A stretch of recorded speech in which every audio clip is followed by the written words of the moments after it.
Les coopératives rassemblent des personnes de manière démocratique et sur un pied d'égalité. Contrairement aux autres sociétés commerciales, le pouvoir et le droit de vote des associés ne sont pas proportionnels au montant du capital détenu. Ils sont répartis selon la règle un membre égale une voix. Pour exercer leur droit de vote au sein de la coopérative, les associés sont répartis en collèges de vote. Le nombre et le poids de ces collèges dépendent du statut de la coopérative. Il existe deux statuts juridiques qui impactent cette organisation. D'abord, la Société coopérative de production d'HLM, désignée par l'acronyme SCP, qui constitue le statut historique, datant de 1971. Ensuite, la Société coopérative d'intérêt collectif HLM, ou SCIC HLM, créée plus récemment en 2003.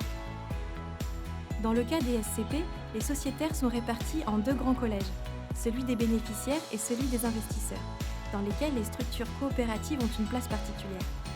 Dans le cas des SCIC HLM, trois collèges sont obligatoires, celui des salariés, celui des bénéficiaires et celui des collectivités publiques.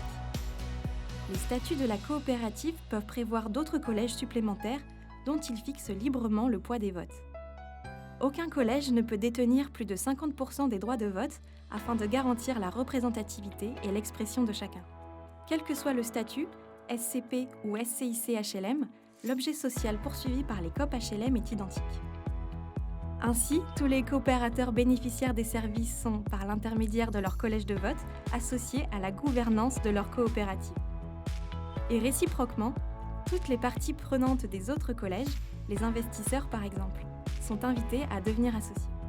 L'engagement et la responsabilité de chaque partie est ainsi mise en avant au service de l'intérêt général.